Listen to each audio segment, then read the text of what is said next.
Well, hello friends. Thank you so much for joining me for another episode of Reading Michael Jackson. I am your host, Lena, and I'm so happy to be here with you today to record episode 18 of this podcast. We are, of course, continuing with our read of Dancing the Dream, and we are on an essay, or maybe a short reflection would be a better way of qualifying it. But this is a piece that is actually quite close to my own heart, and I think for a lot of Michael Jackson fans, may also be close to your heart, whether you know it or not. The piece is called Innocence. To any fan or anyone listening, you must know that Michael frequently talked about and regarded the importance of innocence and maintaining innocence.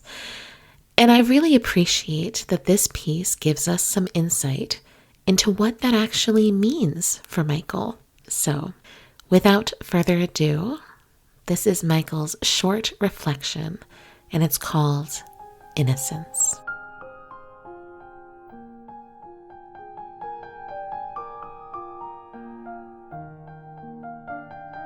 Innocence.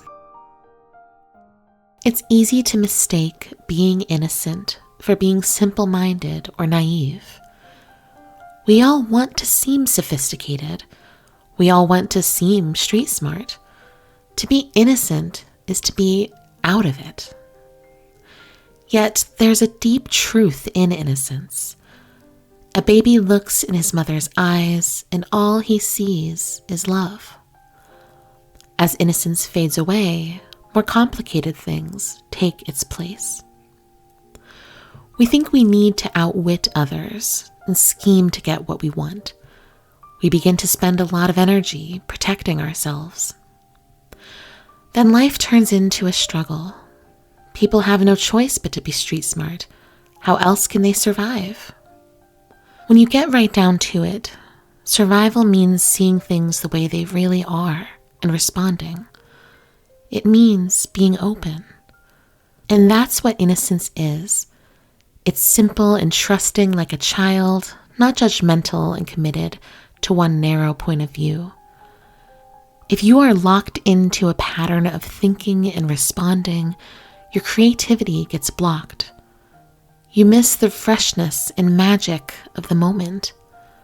Learn to be innocent again, and that freshness never fades.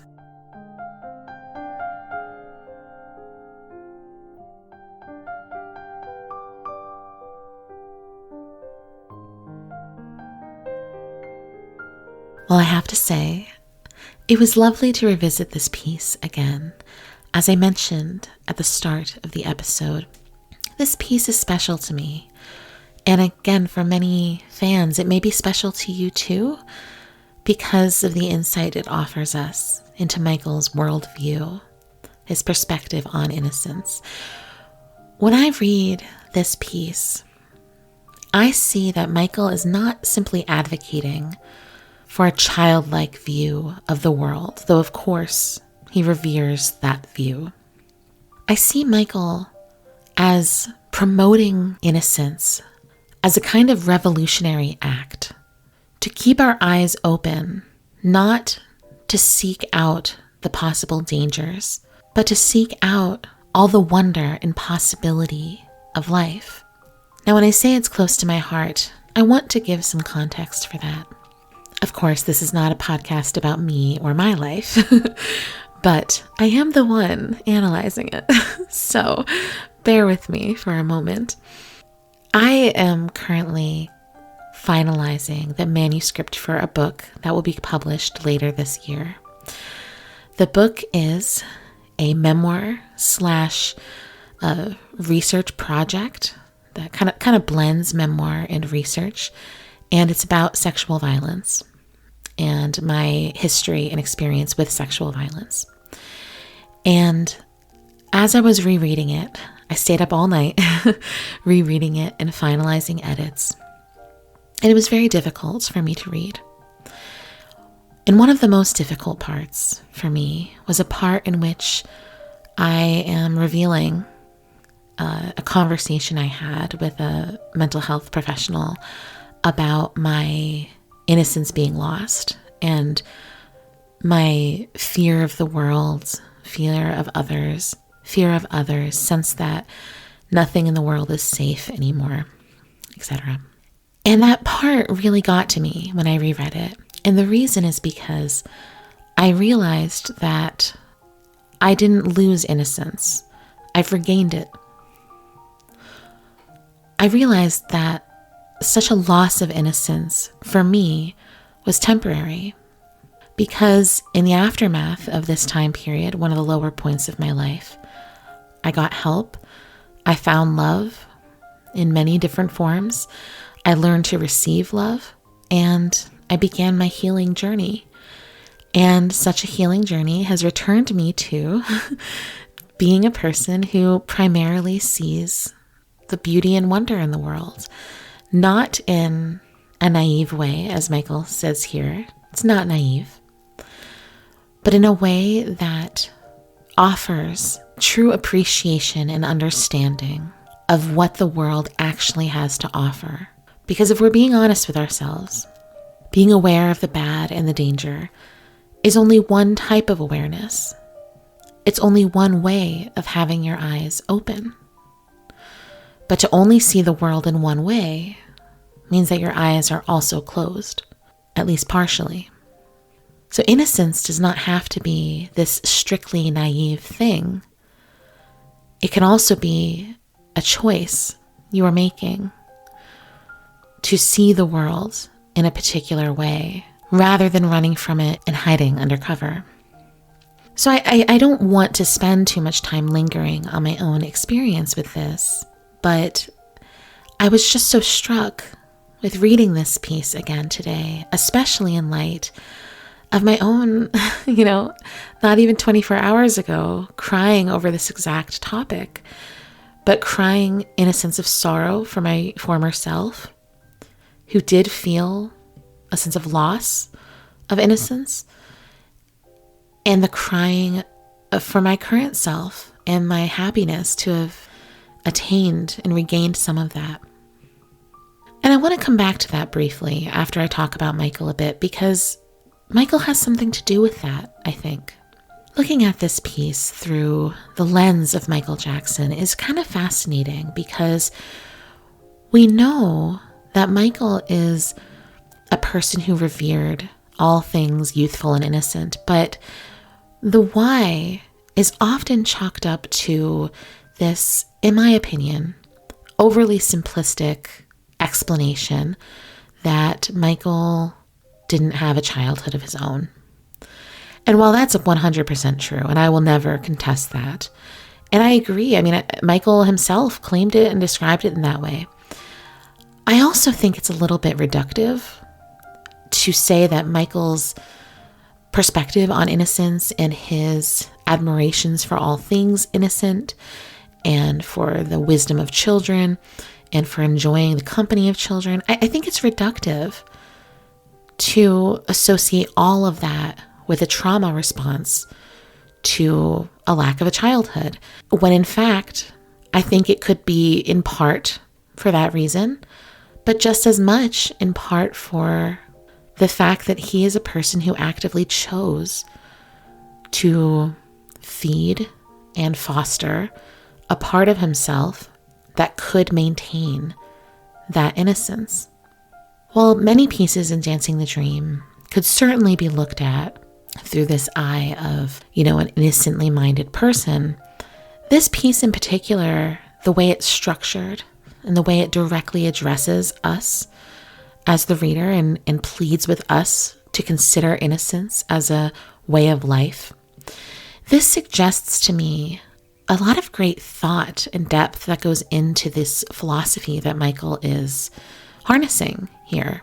He starts out in the first small paragraph talking about the misconceptions of innocence, how it's easy to look at innocence as naivete, how it's easy to dismiss it, and how it's not only easy to dismiss it, but it's understandable why No one wants to present as someone who doesn't know what's going on, who doesn't see the world for the trash heap that it is. I feel like that's the energy of what a lot of people would argue. He totally recognizes this. And I wonder to some degree if it's because maybe he heard that a lot. Maybe people regarded him this way. And I know there is a lot of debate about, was Michael a naive person by letting people into his life that were harmful to him? But I don't know if that's a fair way of thinking of it either. Now, again, as a caveat, I did not personally know Michael, so I can't say whether or not that's true. But I don't think it's fair for us to assume that someone who gets hurt is naive, as if they should have known better. We've all been victimized by things in our lives. We've all been shocked by mistreatment we've experienced at the hands of others. We've all trusted people who were not trustworthy. But most people are not going to hurt us. Most people are not going to be the ones to cause us great harm. So with Michael's perspective in mind here, to close ourselves off to the world when the majority of people are not dangerous is a kind of reduction of our own life. It's kind of reducing ourselves to living in a survival mode that requires a constant barrier between us and the outside, rather than a survival mode that embraces the good and the bad as a part of it, as a part of life. So needless to say, he acknowledges that this view of innocence is maybe not popular all the time. But then he comes back to say there is a deep truth in innocence, a truth. He compares this to how a baby looks at his mother with complete love, but how those looks and those feelings evolve over time. And that's true. That's true.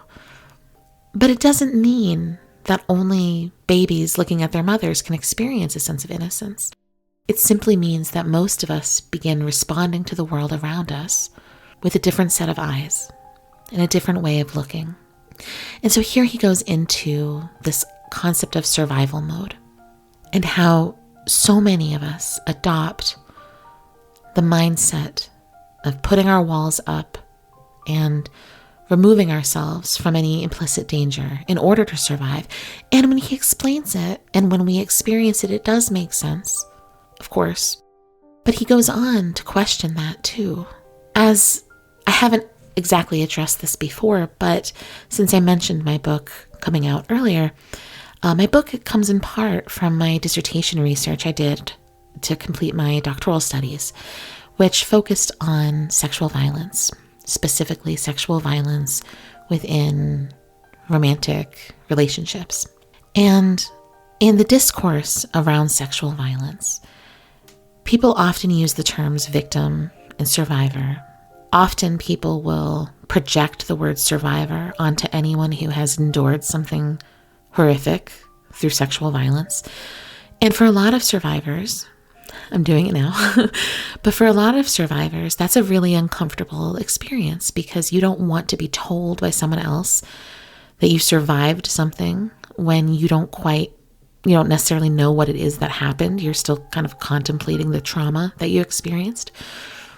But also, it calls into question what it means to survive, what we should expect of ourselves, why there is a pressure to not be a victim, but instead to be a survivor, and what it looks like to become a survivor. What does that actually mean? Does it mean simply living through something to another day, waking up and breathing and existing another 24-hour cycle?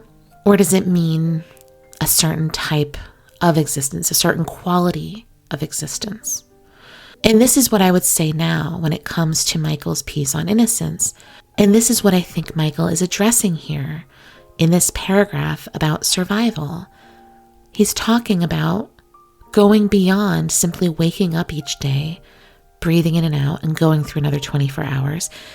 He's talking about actually surviving and maintaining a core part of yourself.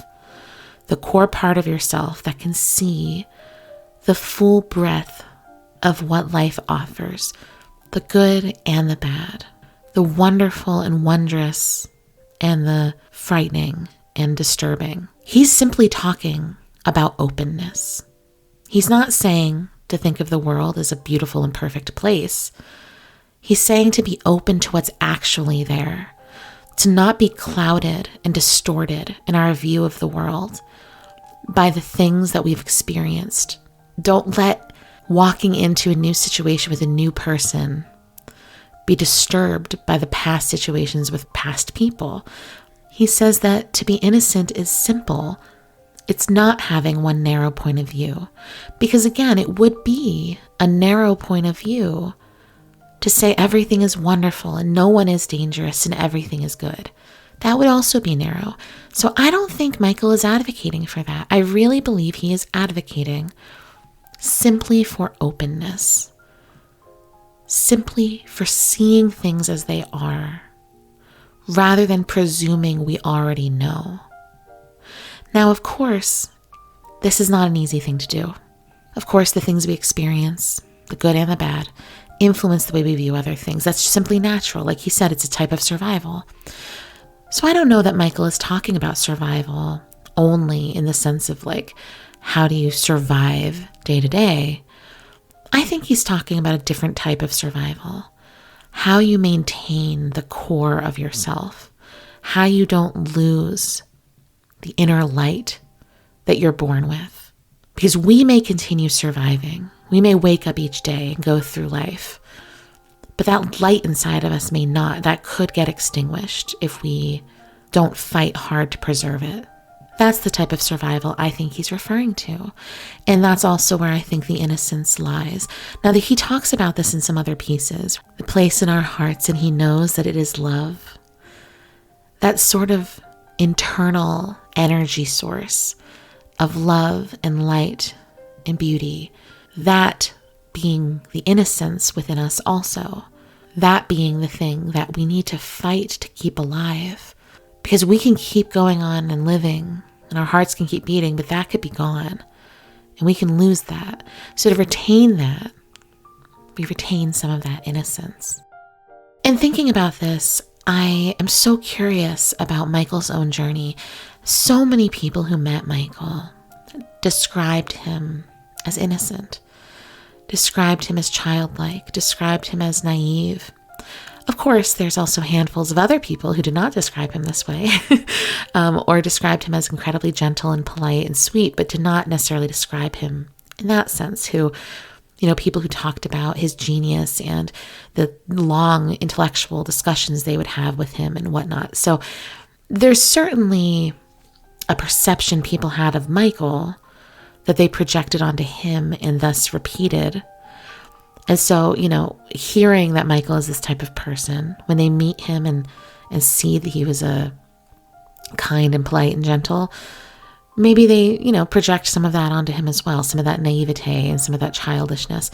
But honestly, we don't know unless you've met and knew Michael yourself, which I'm assuming, again, most of us listening did not. We don't know, right? We only know what we hear from others. We don't know from our own experience what he was truly like. And I think all signs indicate, at least in this book, which remember he did call very autobiographical, at least in this book, the Michael we know is not simply innocent and naive. He is a person who is strong, who is smart, and who has survived a great deal.